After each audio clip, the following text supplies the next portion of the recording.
Okay, so coming to you again with another culinary skills demonstration. Today I'm going to do a ragu, kind of like a bolognese, but it's just more of a meat sauce to go on top of pasta. So this is my ragu. So I have a pot on the heat. I have my mise en place ready to go. If you have a look down and pan down to what I have here, I have my celery, my onions, my carrot. I have roughly about 1 onion and the equivalent amount of carrots and celery. I have about 3 cloves of garlic minced. I have 1 teaspoon of Italian seasoning. I have my jar of passata, but I also have a can of tinned diced tomatoes. I'll show you what I'm going to do with that. I have equal parts, well not equal parts, but I have 3 Italian sausages and about a ½ pound of ground beef. And I have my fresh herbs, which I have my rosemary, my bay leaves, and I have my fresh basil. Okay, so we're going to get this started.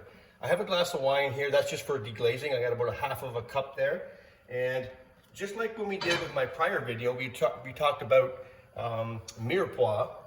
The Italians do similar things. So they start with some olive oil in the pan, right? And then they put on their onions, okay? Their onions. They will also put their celery and their carrots. So the French do it in butter. They call it a mirepoix. When the Italians do it in olive oil, this is known as a sofrito. So similar flavor base, only difference being extra virgin olive oil as opposed to butter. So I'm going to sweat these down just like we did with my mirepoix. Let that sweat down for a little minute, and when we come back, I'll take you on to the next step. Stay tuned. Okay, so my sofrito has had about, I don't know, probably 8 to 10 minutes, and it's I've got it nicely sweated down. Again, not much caramelization happening here. We don't necessarily need the caramelization, just need to get softened up and translucent. At this point in time, I can add my garlic, so I'm going to add my garlic into the sofrito. Again, if I added my garlic too early, I run the risk of burning the garlic, and then that makes the dish bitter. Once you do that, you cannot correct it. You have to almost start over. So that's why I always am careful not to burn my garlic. Now that I have the garlic in, as soon as it hits the pan, I can smell the garlic coming up, so I know I'm ready. I'm gonna add my 2 kinds of meat, so my ground sausage, Italian, and my ground beef. And with it in the pan, I just wanna now just kind of go through the process of breaking this up. So just with a wooden spoon, just keep working it. Break it up. It will break down for you as it cooks. Once I get this sausage and ground beef kind of broken down and starting to kind of cook through, I will take you on to the next step, which is adding the rest of the ingredients, but we got to get this meat cooked down first. I'll show you that step next. Okay, so come on back over to my pot. So now you can see I've got the ground sausage and the ground beef nicely broken down, and it's just about at the point where it's cooked through now. You see I got a little bit sticking to the side of the pot on the kind of the corners. That is all flavor. We want to try to release that. It will come off as we cook it. At this stage, I'm going to add my 1 tablespoon or 1 teaspoon of Italian seasoning. Get my Italian seasoning in there. I'm going to give that a stir through. Now I'm going to put my red wine in. I want to use that as a little bit of a deglazer.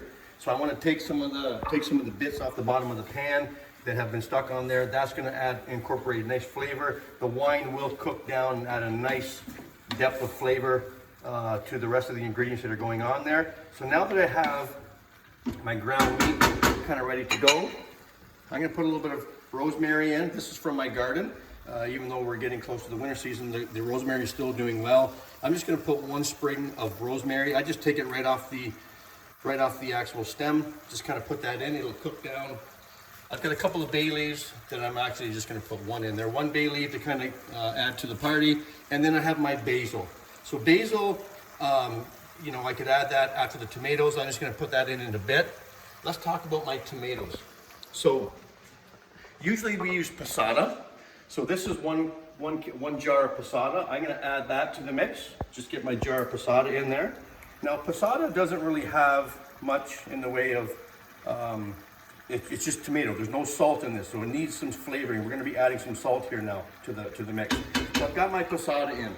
If you're ever in a stage where you don't have passata at home, and you think, okay, what am I gonna do? If you have a can of crushed or even like I have diced tomatoes, come over to my diced tomato here. I kind of got it started a little bit, but I have an emulsion blender that I'm just gonna put in here, and with a couple of quick pulses, just kind of work that through.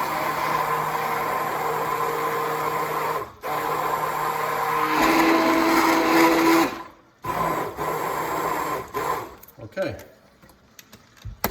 So that's all it took right there. Let me just put this over to the sink before I make a mess. Now, I basically made passata. So again, don't stress if you don't have something in your pantry. It's cooking. Let's sometimes take some of the stress away from cooking, and if you don't have it, improvise with something else. It's all gonna taste good in the end, and it takes some of the stress away from cooking. We all like recipes, but I'll tell you what, a lot of times I'll stray from the recipe just because I like certain things, like more garlic, less garlic, more onion, less onion. It's all up to your personal preference. At this point, if you really like some other vegetables, like some diced bell pepper, you could throw the bell pepper in here as well. It just adds a nice flavor. So I'm gonna simmer this down. I'm gonna take my basil now at this point. I'm just gonna tear it into little pieces. So rather than run the knife through it, sometimes with basil, you just tear it through, stems and all, because stems have tremendous flavor. Now that my basil is into the party, the task I have now is to just continue to simmer this down. We wanna simmer this down for about, as long as you like, really, but low and slow. Let those flavors kind of come together and develop. We're gonna let this blip away. Every 10 or 15 minutes, just revisit it just to make sure nothing is sticking. It's not too, maybe the temperature might need to be reduced or increased. Pay attention to it. You can't just walk away and come back in an hour and expect it to be good. Love it, nurture it, work with it to make it taste better. This will be a dynamite dinner tonight. We'll be back in a bit. Back at you again, the moment that we've all been waiting for. We're gonna plate up and serve this pasta.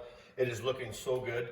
If you want to just come on in here and have a look. So my ragu has cooked down, it has thickened, all the flavors have come together. It is just, if you can smell it in this kitchen right now, it is just unbelievable. So I have my pasta boiled. I'm just gonna simply just give it a ladle of pasta sauce over top of my noodles. That will be sufficient. Now for me to finish this, what I like to do is I like to have a little bit of Parmesan cheese. I have my parsley. Come on back over here. So again, with a little bit of parsley and Parmesan, you always want to finish a nice pasta with a little fresh Parmesan over top. Few flakes of just fresh parsley just to kind of give it that little bit of color. And I'm going to give it a little bit of fresh cracked pepper and extra virgin olive oil. So fresh cracked pepper over top, just to kind of finish it off on that sense. A little fresh drizzle of extra virgin olive oil over the top.